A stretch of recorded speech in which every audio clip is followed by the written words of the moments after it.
औज़ुबिल्लाहि मिनश्शैतानिर्रजीम बिस्मिल्लाहिर्रहमानिर्रहीम वल्हब्बुज़ुल्ग़स्फ़ वर्रैहान वल्हब्बुज़ुल्ग़स्फ़ वर्रैहान, और अनाज जिसके साथ भूस होता है और खुशबूदार फल। अल्लाह ताला की एक और नेमत अनाज और उसके साथ साथ फल।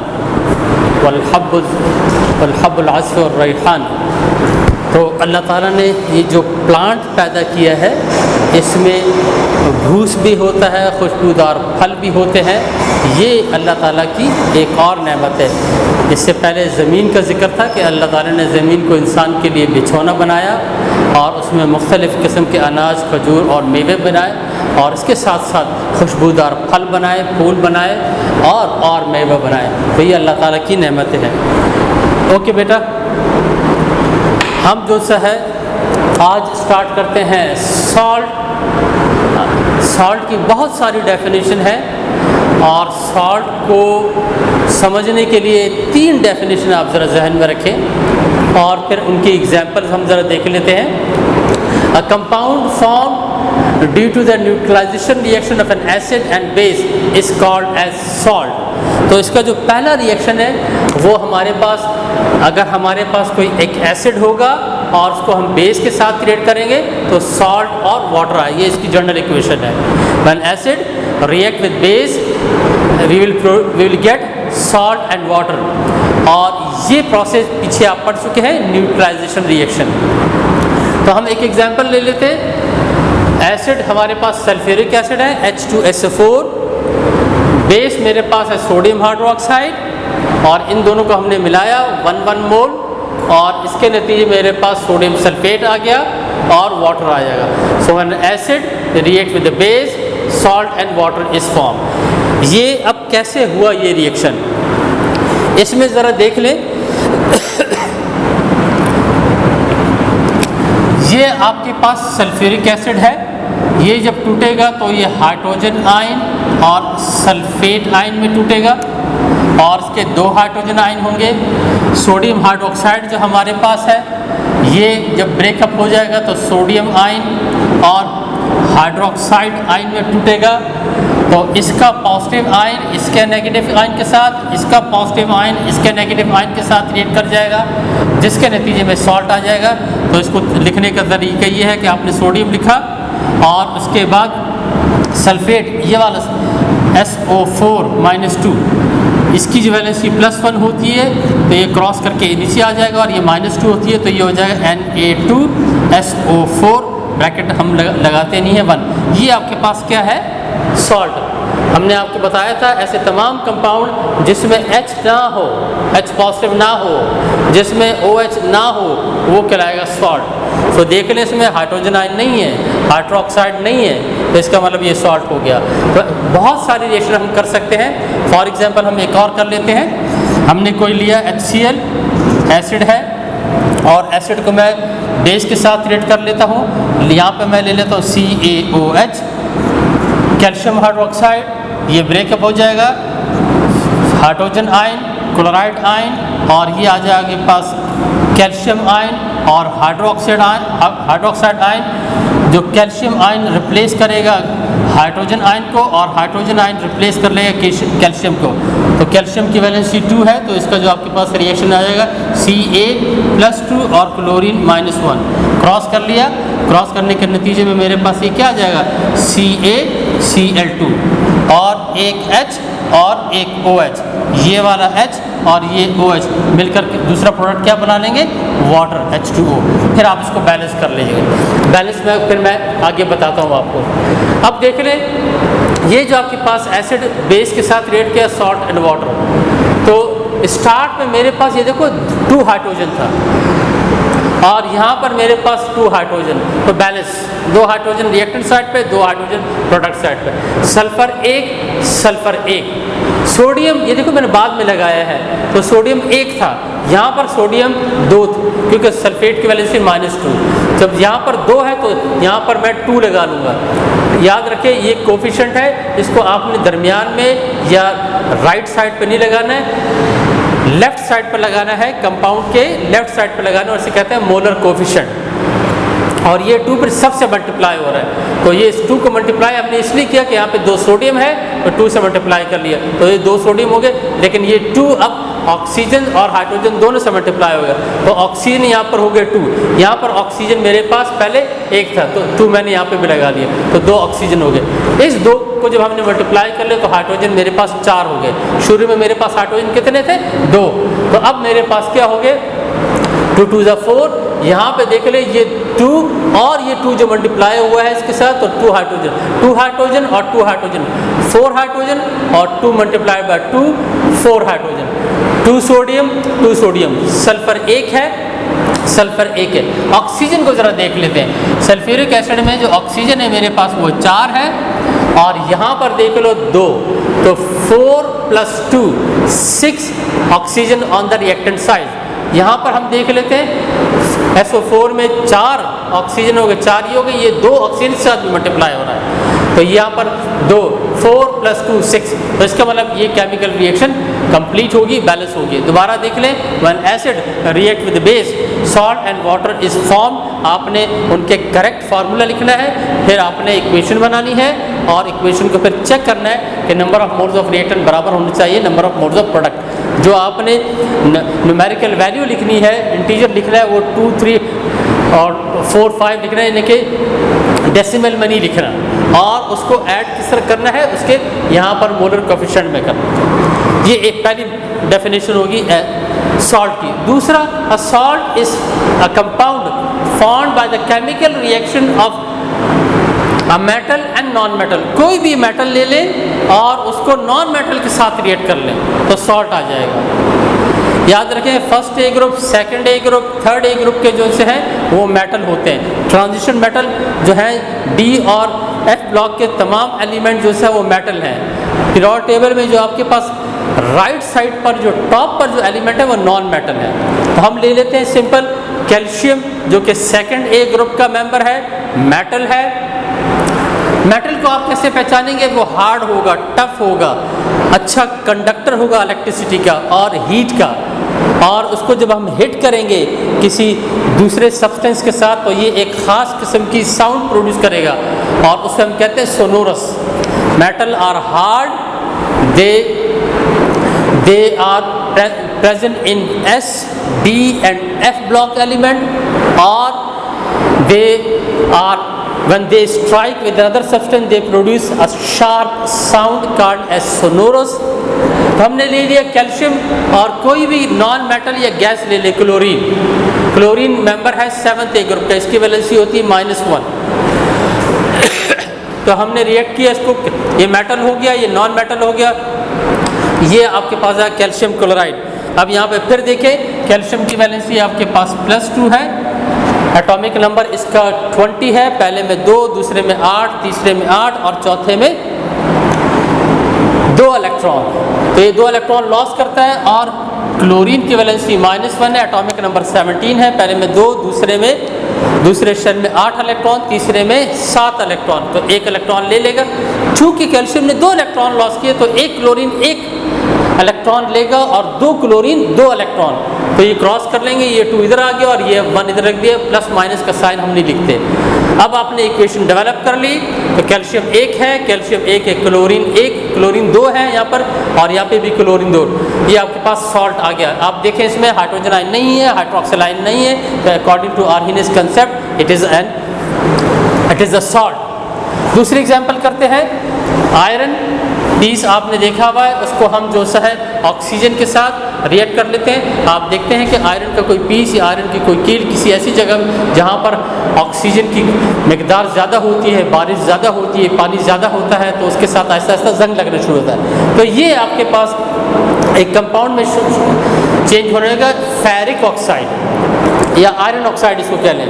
तो यहाँ पर देख रहे हैं आयरन मेटल है, ऑक्सीजन नॉन मेटल है, इन दोनों का हमने केमिकली रिएक्ट किया तो आपके पास आयरन ऑक्साइड आ गया या फेरस ऑक्साइड आ जाएगा।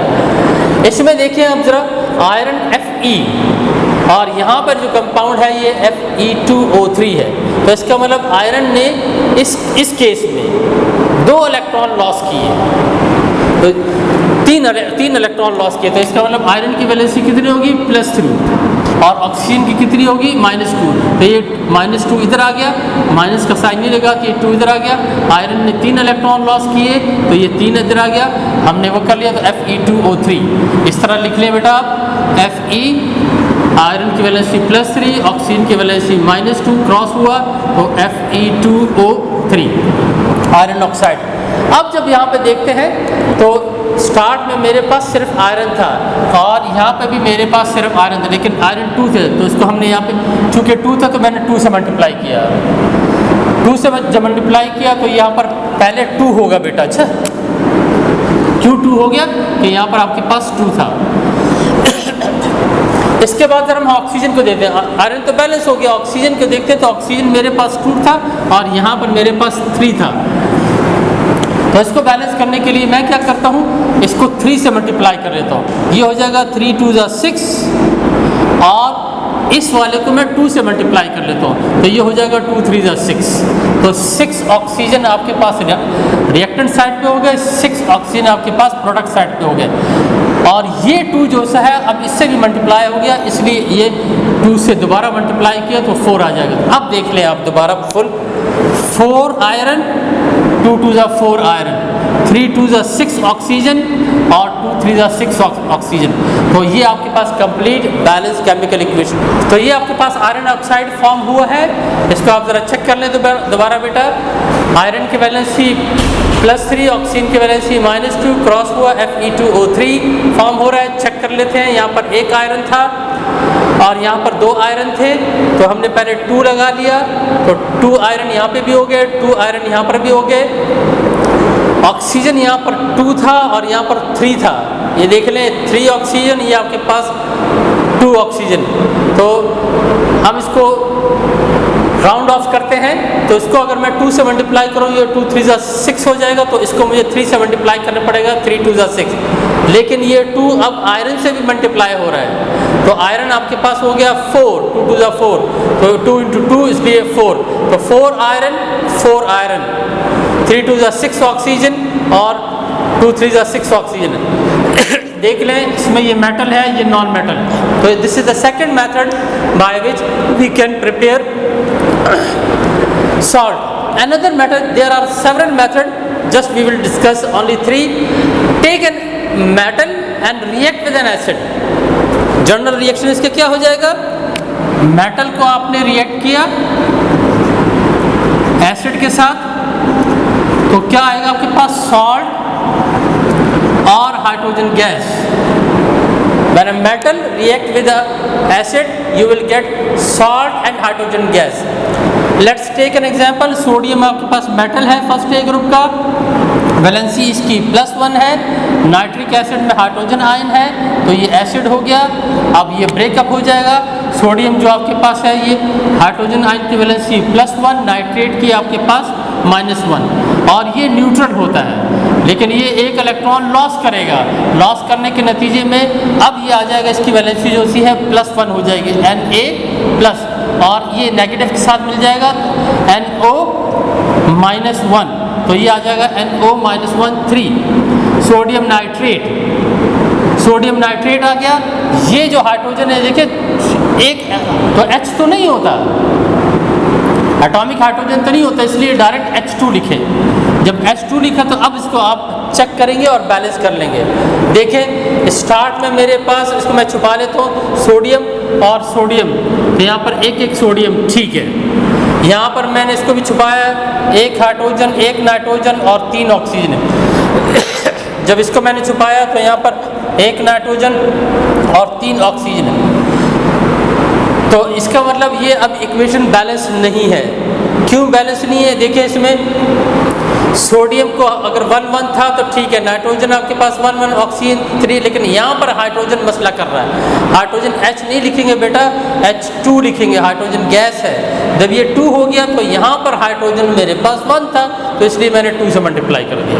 जब 2 से मल्टीप्लाई किया तो ये 2 सबसे मल्टीप्लाई हो रहा है, हाइड्रोजन से भी, नाइट्रोजन से भी और ऑक्सीजन। इस 2 को मैंने यहाँ पे इसलिए 2 इस 2 को मैंने यहाँ पे इसलिए मल्टीप्लाई किया कि हाइड्रोजन 2 हो जाए, तो 2 हाइड्रोजन हो गया।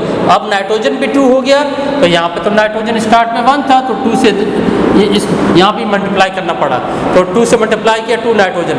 अब ये 2 सोडियम से मल्टीप्लाई हो रहा था, इसलिए 2 को मैंने यहाँ भी मल्टीप्लाई कर लिया, 2 सोडियम में होगा। अब देख लें 2 सोडियम 2 सोडियम, ये 2 सबसे मल्टीप्लाई हो रहा है, तो 2 hydrogen 2 hydrogen, this 2 is going to multiply with nitrogen, 2 nitrogen, so this 2 is also multiply with nitrogen, so 2 nitrogen, 2 3s are 6 oxygen and 2 3s are 6 oxygen. So this is complete balanced chemical equation. When a metal react with an acid, you will get salt and hydrogen gas. अब याद करने के लिए कुछ ये metal ion कम से कम ये 5-6 जो से है आप याद रख लें। फर्स्ट एक ग्रुप का है मैंने ले लिया है सोडियम और 1 इलेक्ट्रॉन, फर्स्ट एक ग्रुप का तो 1 इलेक्ट्रॉन लॉस करेगा, एटॉमिक नंबर इसका 11 है। पहले में 2 इलेक्ट्रॉन, पहले शेल में 2 इलेक्ट्रॉन, दूसरे शेल में 8 इलेक्ट्रॉन, तीसरे शेल में 1 इलेक्ट्रॉन लॉस कर दिया तो +1 चार्ज आ जाएगा। इसी तरह कैल्शियम है, calcium is a member of second A group, इसका एटॉमिक नंबर है 20, पहले में 2, दूसरे में 8, तीसरे शेल में भी 8, चौथे में 2 इलेक्ट्रॉन लॉस कर दिए, इस पर प्लस। जब इलेक्ट्रॉन लॉस करता है तो मेटल पर पॉजिटिव चार्ज आता है। याद रखें all metal loose electron and get a positive charge. If it lose 1 electron, +1. If it lose 2 electron, +2 charge. And if it lose 3 electron, +3. Similarly, जो नॉन मेटल हैं वो इलेक्ट्रॉन गेन करते हैं, तो क्लोरीन, फ्लोरीन, ब्रोमीन ये 7th ए group के, इनके outer most में 7 इलेक्ट्रॉन है। 9th में आप पढ़ चुके, ये 1 इलेक्ट्रॉन ले सकते हैं, तो इनकी वैलेंसी होगी -1। क्लोराइड, इसी तरह oxygen is a member of 6th A group, इसके आउटर मोस्ट में 6 इलेक्ट्रॉन है, एटॉमिक नंबर 8 है, पहले में 2 इलेक्ट्रॉन, दूसरे शेल में 6 इलेक्ट्रॉन, इसको 2 इलेक्ट्रॉन की ज़रूरत है, तो इसलिए इसका चार्ज -2। और इसी तरह नाइट्रोजन है, nitrogen is a member of 5th A group, so it will get 3 electron because it contain 5 electron in a valence shell, so it needs 3 more electron to have an octet rule. Okay इसी तरह ये आपके पास compound radical है, 2 different element मिलकर electron लेते हैं, इसे कहते हैं सल्फेट आयन और नाइट्रेट आयन, ये भी आप 9th में पढ़ चुके हैं। तो दोबारा मैं इसको ज़रा सम अप करता हूँ। देखें सॉल्ट के बारे में हमने डिस्कस किया, salt is a compound which is formed by the combination of an acid and base. First definition, salt is a compound which is formed by the reaction of a metal and non metal. Salt is a compound when an acid react with a metal, salt and hydrogen gas is produce. और सब की मैंने 1-1, 2-2 example दे दिए, आप इसमें घर पे और प्रैक्टिस करें और इसको अच्छी तरीके से याद करने की कोशिश करें। प्रिपरेशन ऑफ सॉल्ट, सॉल्ट का हम किस तरह प्रिपेयर कर सकते हैं। थोड़ी देर पहले हमने आपको बताया कि सॉल्ट के प्रिपेयर करने के मुख्तलिफ तरीके हैं। So there are 2 types of salt, that is soluble salt and insoluble salt. कुछ सॉल्ट ऐसे हैं जो पानी में हल होते हैं, वो आपके पास कहलाएंगे सॉल्युबल सॉल्ट, और कुछ सॉल्ट ऐसे हैं जिनको हम पानी में डालेंगे तो वो डिज़ोल्व नहीं होंगे, वो कहलाएंगे इनसॉल्युबल सॉल्ट। तो इनके अलग अलग मेथड हैं और बहुत सारे मेथड हैं। तो सबसे पहले हम जरा डिस्कस करते हैं preparation of a soluble salt. ऐसे सॉल्ट जो पानी में डिज़ोल्व होते हैं वो, उनके 4 मेथड हैं। So this type of salt can be prepared from 4 different method. It is usually prepared in water. तो ऐसे सॉल्यूशन जिसमें वाटर हो एक्वस सॉल्यूशन कहलाएगा। तो आमतौर पे जो सॉल्युबल सॉल्ट है वो हम पानी के साथ प्रिपेयर करेंगे या पानी में प्रिपेयर करेंगे। So therefore these salts are recovered by the evaporation और क्रिस्टलाइजेशन। जब हम ये सॉल्ट बना लेंगे तो उसको फिर आप हीट करेंगे, हीट करने के नतीजे में वाटर एवोपरेट हो जाएगा, नीचे हमारे पास सॉल्ट आ जाएगा। या दूसरा तरीका है क्रिस्टलाइजेशन। ये हम क्या करेंगे, पानी में बनाएंगे इसको सॉल्युबल होगा और उसके बाद इसको हम थोड़ी देर के लिए रख लेंगे तो जो वाटर वेपर्स एवोपरेट हो जाएंगे, नीचे फाइन क्रिस्टल आपके पास आ जाएंगे। तो there are 4 method for the preparation of soluble salt. वो 4 मेथड पहले मैं डिस्कस करता हूँ, इसके बाद मैं आता हूँ इनसॉल्युबल। उनमें से चंद हमने पिछले थोड़ी देर पहले आपको बताया कि by reaction of acid and base, acid and metal, कोई भी एसिड ले लें उसको मेटल के साथ रिएक्ट कर ले तो सॉल्ट और हाइड्रोजन आ जाएगा। तो जनरल इक्वेशन आप पहले भी लिख चुके हैं, when acid react with metal you will get salt plus hydrogen gas. यहाँ पे देख लें, नाइट्रिक एसिड हमने लिया, इसको मैग्नीशियम के साथ रिएक्ट कर लिया, मैग्नीशियम नाइट्रेट आ गया और हाइड्रोजन गैस आ गया। तो नाइट्रिक एसिड एसिड है, मैग्नीशियम सेकंड ए ग्रुप का मेटल है, और इन दोनों केमिकल रिएक्शन की वजह से मैग्नीशियम नाइट्रेट और हाइड्रोजन गैस आ गया। फिर इसी तरह आपने इसको चेक करने के बैलेंस है इक्वेशन के नहीं, तो यहाँ पर देख ले, यहाँ पर एक H था, एक नाइट्रोजन था और 3 ऑक्सीजन थे। यहाँ पर आपके पास एक मैग्नीशियम और ये दो जो से अंदर मल्टीप्लाई हो रहा है, तो 2 नाइट्रोजन है और 6 ऑक्सीजन है। तो यहाँ पर हम देखें हमारे पास एक नाइट्रोजन है, यहाँ पे 2 नाइट्रोजन है, यहाँ पे 6 ऑक्सीजन है, यहाँ पर मेरे पास 3 ऑक्सीजन है। So we have to multiply by 2। So 2 hydrogen, जब 2 किया तो 2 हाइड्रोजन तो आपके पास बैलेंस हो गया। और ये 2 जो सा नाइट्रोजन के साथ भी मल्टीप्लाई हो रहा है, तो 2 नाइट्रोजन और 2 नाइट्रोजन और 2 3 ज़ा 6, तो 3 2 ज़ा 6 ऑक्सीजन। अब देख लें, 2 hydrogen 2 hydrogen, 2 nitrogen 2 nitrogen, 6 oxygen और 6 ऑक्सीजन और मैग्नीशियम 1 और एसिड, मेटल और सॉल्ट और हाइड्रोजन गैस। दूसरी भी एग्जांपल मैंने दे दिए, मैंने नाइट्रिक एसिड की जगह king of acid sulphuric acid ले लिया और उसके साथ मेटल। अब मैंने फर्स्ट ए ग्रुप का ले लिया, लिथियम सोडियम पोटाशियम ले लिया, थर्ड मेंबर है फर्स्ट ए ग्रुप का, वैलेंसी इसकी +1 होती है। इसको जब हमने रिएक्ट किया तो पोटाशियम ने हाइड्रोजन को डिस्प्लेस किया और पोटाशियम सल्फेट हो गया और हाइड्रोजन आ गया। ये जो रिएक्शन है इसे कहते हैं single displacement reaction.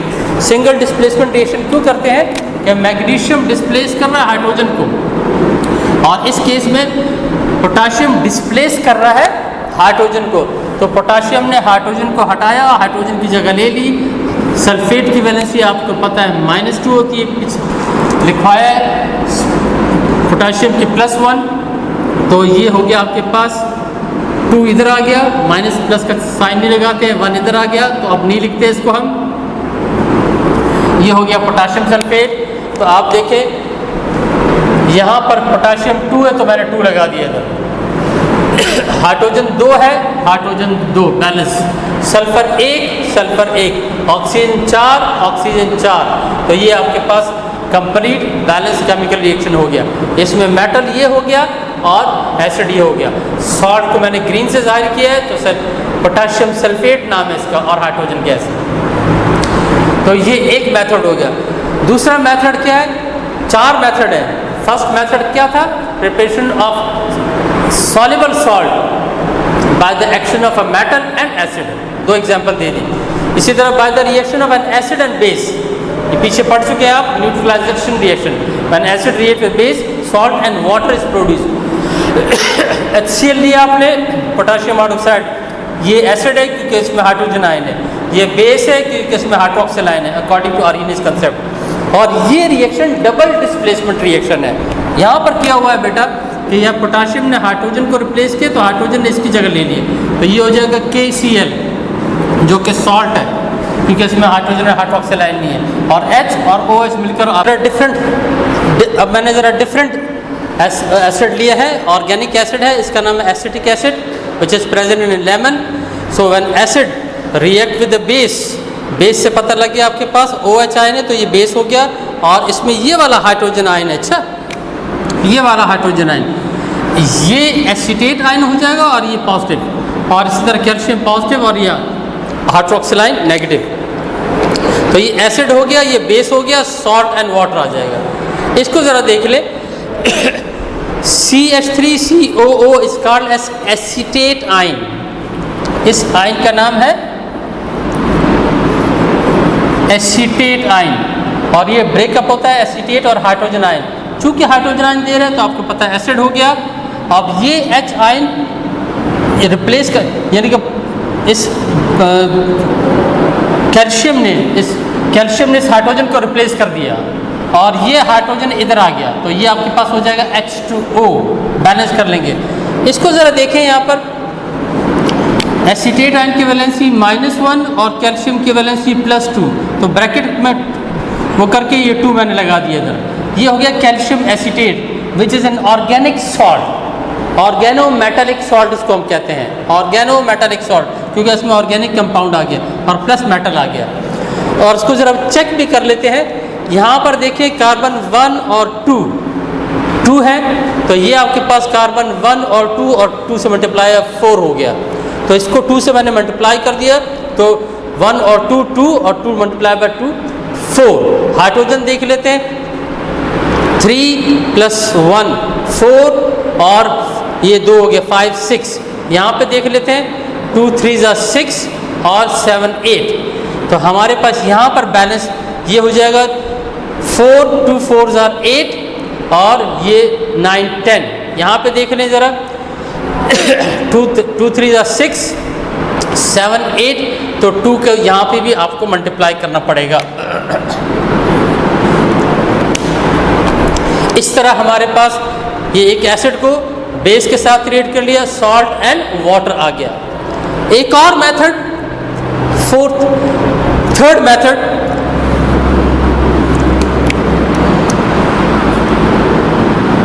Bye the action of acid and metal oxide. Metal oxide क्या होगा? मेटल के साथ जब ऑक्सीजन होगा वो मेटल ऑक्साइड, ये भी सॉल्ट ही है असल में।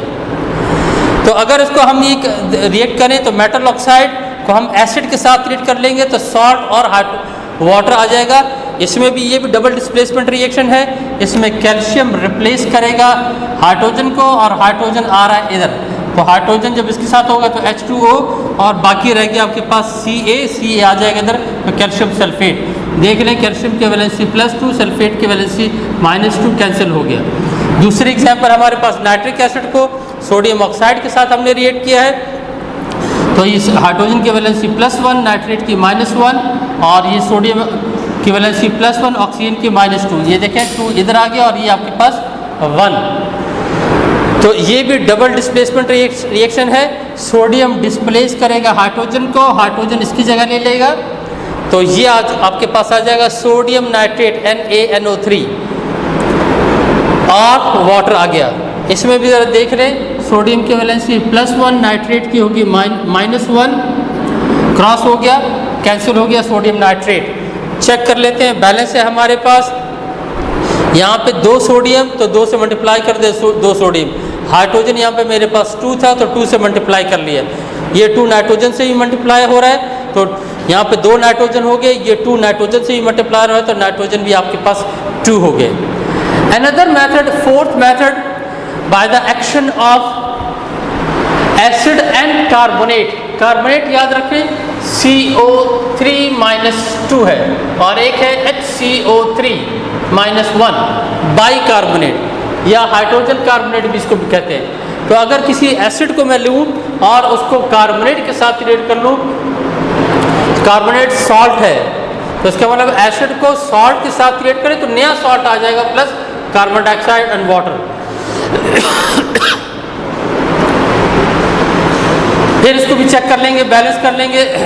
यहाँ पर देख लें 2 हाइड्रोजन है, यहाँ पर हो गया 2 हाइड्रोजन, 2 क्लोरीन, ये 2 क्लोरीन से मल्टीप्लाई हो रहा है, 2 क्लोरीन हो गया। 2 सोडियम है, ये 2 हमने मल्टीप्लाई किया तो 2 सोडियम हो गया, ये 2 क्लोरीन के साथ भी मल्टीप्लाई हो रहा है तो 2 क्लोरीन भी हो गया। कार्बन 1 है, कार्बन 1, ऑक्सीजन देख लें यहाँ पर ये 3 है, तो ये 2 और 1 3 ऑक्सीजन। लास्ट हमारे पास है कि हाइड्रोजन क्लोराइड को बाइकार्बोनेट के साथ, सोडियम बाइकार्बोनेट के साथ रिएक्ट कर लिया, तो प्रोडक्ट हमारे पास अगेन सेम आ रहे हैं, sodium chloride, water and carbon dioxide. यहाँ पे भी हाइड्रोजन की वैलेंसी +1, क्लोरीन की -1, सोडियम की +1 और बाइकार्बोनेट की अभी बताई -1। तो इसमें सोडियम और क्लोराइड मिलकर सोडियम क्लोराइड बन गया। हाइड्रोजन और ये फर्दर ब्रेकअप हो जाएगा, हाइड्रोजन और हाइड्रोजन एक मिलकर यहाँ से एक ऑक्सीजन गया, वाटर आ गया, बाकी रह गया आपके पास सिर्फ CO2 कार्बन डाइऑक्साइड। चेक कर लेते हैं इसको, हाइड्रोजन 1 और 1 2 hydrogen, chlorine 1 chlorine 1, sodium 1 sodium 1, carbon आपके पास 1 कार्बन 1, ऑक्सीजन देखें 3, यहाँ पे 2 और 1 3, तो ऑक्सीजन भी 3 हो गए। इस तरह हमने बहुत सारे मेथड आपको बता दिए कि किस तरह हम सॉल्युबल सॉल्ट जो से प्रिपेयर कर सकते हैं। इसके बाद एक छोटा सा और भी जिसमें हमने शुरू में बताया था इनसॉल्युबल सॉल्ट, इसका सिर्फ एक ही मेथड है, 2 सॉल्ट लेने हैं आपने और उनसे 2 नए सॉल्ट आ जाएंगे, एक सॉल्युबल होगा और एक इनसॉल्युबल होगा। जो इनसॉल्युबल होगा वो उसके प्रेसिपिटेट बन जाएंगे और सोडियम नाइट्रेट जो सा वो सॉल्युबल होगा। तो 2 सॉल्ट हमने ले लिए, सोडियम सिल्वर नाइट्रेट, उसको हमने रिएक्ट किया सोडियम क्लोराइड के साथ, सिल्वर क्लोराइड और सोडियम नाइट्रेट। इसको किस तरह हम करेंगे, सोडियम की वैलेंसी होगी +1 और ये होगी +1, तो सोडियम रिप्लेस कर लेगा सिल्वर को, सिल्वर जो है सोडियम की जगह आ जाएगा। डबल डिस्प्लेसमेंट रिएक्शन है, तो सिल्वर क्लोराइड जो कि पानी में इनसॉल्युबल है नीचे सॉलिड फॉर्म में प्रेसिपिटेट फॉर्म में बैठ जाएगा और दूसरा सॉल्ट जो आ जाएगा NaNO3 जो कि सॉल्युबल होगा। इसी तरह सोडियम कार्बोनेट है, एक सॉल्ट है, कैल्शियम सल्फेट दूसरा सॉल्ट है, दोनों को मिलाया तो इसमें जो है केमिकल रिएक्शन हुआ, सिंगल डिस्प्लेसमेंट हुआ, copper displaces sodium and sodium take the place of copper, तो ये आ जाएगा कॉपर सल्फेट और सोडियम नाइट्रेट। सोडियम की वैलेंसी +1, सल्फेट की -2, तो ये 2 नीचे आ गया और ये आपके पास इधर हम 1 नहीं लगाते सल्फेट। कॉपर की वैलेंसी आपके पास +2, सल्फेट की -2 कैंसिल हो गया, कॉपर सल्फेट। ये सॉलिड है, ये इनसॉल्युबल है, तो ये दोनों सिल्वर क्लोराइड और कॉपर सल्फेट पानी में इनसॉल्युबल होते हैं। इस तरह तमाम आपके पास हो गया कि सॉल्ट की कितनी टाइप्स होती हैं, इनको किस तरह प्रिपेयर किया जा सकता है, सॉल्युबल सॉल्ट कौन से हैं, इनसॉल्युबल सॉल्ट कौन से हैं, और इस तरह ये सारा आपका हो गया। Thank you very much.